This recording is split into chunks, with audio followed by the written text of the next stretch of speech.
అందరికీ నమస్కారం. నా పేరు తోట వెంకయ్య, వైఎస్ఆర్సీపీ జిల్లా ప్రధాన కార్యదర్శిని. ఈ నెల 13వ తారీఖున అసెంబ్లీ పార్లమెంట్ ఎన్నికలు జరిగినాయి. ఆ ఎన్నికల్లో గన్నవరం నియోజకవర్గ ప్రజలు ఉవ్వెత్తున కదిలి 84.8% ఓటింగ్ శాతం నమోదయ్యేట్టుగా ఓటు హక్కును వినియోగించుకున్నారు. అంత భారీ ఎత్తులో ఓటు హక్కును వినియోగించుకున్నందుకు గన్నవరం నియోజకవర్గ ప్రజలందరికీ కూడా మరొకసారి హృదయపూర్వకమైనటువంటి ధన్యవాదాలు. అట్లానే ఈ రోజున నేను మీకు చెప్పదలుచుకున్నటువంటి విషయం ఏమంటే, ఎన్నికలు పోలింగ్ దశ పూర్తయింది. కౌంటింగ్ జూన్ 4వ తారీఖున జరగబోతుంది.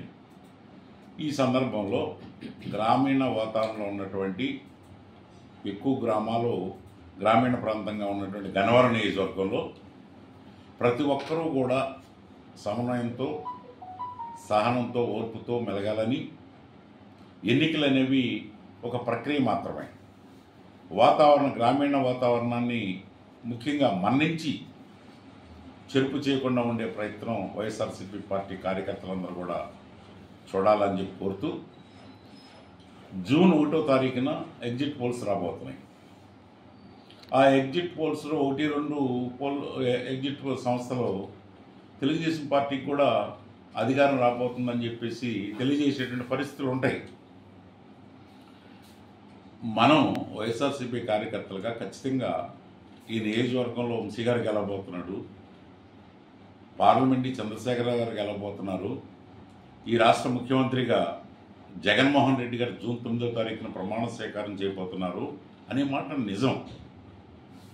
కాబట్టి బాధ్యత, వివాదాలకు అతీతంగా ఉండటం కోసం ఉండే బాధ్యత కానీ, శాంతియుత వాతావరణాన్ని కల్పించేటువంటి బాధ్యత కానీ ప్రధానంగా వైఎస్ఆర్సీపీ పార్టీ కార్యకర్తల మీద, వైఎస్ఆర్ కుటుంబ సభ్యుల మీద ఈ నియోజకవర్గంలో ఉందనేటువంటి విషయాన్ని మీ అందరికీ తెలియజేస్తున్నాం. ఎందుకనంటే 4వ తారీఖు ఎన్నికల్లో మొత్తం 22 రౌండ్స్ ఉంటాయి. 1 నుంచి 5, 6 నుంచి 7, 8, 9, ఒక 3-4 రౌండ్లో స్వల్పాధిక్యతలో ప్రతిపక్ష పార్టీకి ఉన్నప్పటికీ కూడా 18 రౌండ్స్లో వంశీ గారు జయకేతనం ఎవరైపోతున్నాడు. ఖచ్చితంగా ఇదందరికీ కూడా శుభకరమైనటువంటి వార్తగా మీ అందరికీ తెలియజేస్తున్నాం. ఈ సందర్భంగా ఏంటంటే, రౌండ్స్కి జరిగేటువంటి డిఫరెన్స్లో కానివ్వండి, ఉద్రేకపడకుండా, ప్రతిపక్ష పార్టీల యొక్క కవ్వింపు చర్యలకు లోను కాకోకుండా, ప్రతిచర్యగా ఉండకోకుండా పోలీసు వారికి ఖచ్చితంగా మనందరం కూడా సహకరించాలి. 144 సెక్షన్ అమల్లో ఉంది, పోలీస్ సెక్షన్ 30 కూడా అమల్లో ఉంది. అసలు టోటల్గా కోడ్ ఆఫ్ కండక్ట్ ఎన్నికల కమిషన్ పరిధిలో ఉంది. కాబట్టి 6వ తారీఖు వరకు కూడా ఎన్నికల కమిషన్ పరిధిలో ఉంది. కాబట్టి కోడ్ ఆఫ్ కండక్ట్ వివిధ రకాలైనటువంటి కొత్త రకమైనటువంటి చట్టాలని ఎలక్షన్ కమిషన్ తీసుకొచ్చింది. ఏ ఒక్కరైనా అటువంటి కవింపు చర్యలకు బాధ్యులుగా ఉంటేనో, వివాదాలకి లోనైతేనో, ఇవన్నీ కూడా చట్ట పరిధిలో మీ మీద కేసులు ఉంటాయి.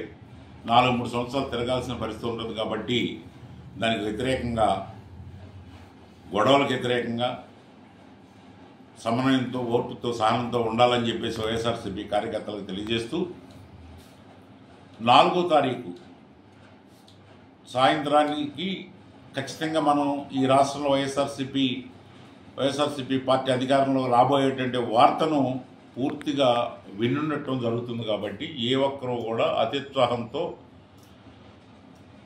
ప్రతిపక్ష పార్టీల్ని కవ్వింపు చర్యలు చేసి గొడవలకి కారకులు కాకండి, పోలీసు వారితో సహకరించండి. ప్రతిపక్ష పార్టీలు మిమ్మల్ని ఎంత కవ్వించినప్పటికీ కూడా ప్రతిచర్య లేకోకుండా పోలీసులతో సహకరించండి. పవర్ఫుల్ వెపన్ ఏదైతే ఉందో, పెన్ను ద్వారా కాగితం మీద రాసి రిటర్న్గా తెలియపరచండి. వివాదాలు సృష్టించొద్దు. ఈ సందర్భంగా పోలీసు వారికి అందరూ సహకరించాలని చెప్పేసి తెలియజేస్తూ, 7వ తారీఖున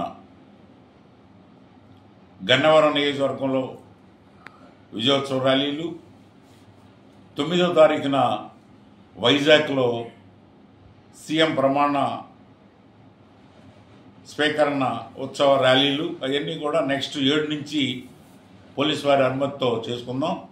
కాబట్టి అప్పటి వరకు కూడా ఏ ఒక్కరు కూడా ఏ రకమైనటువంటి వైలెన్స్కి పాల్పడొద్దని చెప్తూ పోలీసు వారికి సహకరించాలని వైఎస్ఆర్సీపీ కార్యకర్తలకు, వైఎస్ఆర్ కుటుంబ సభ్యులందరికీ మరొకసారి విజ్ఞప్తి చేస్తూ సెలవు తీసుకుంటున్నాం. మీ తోట వెంకయ్య.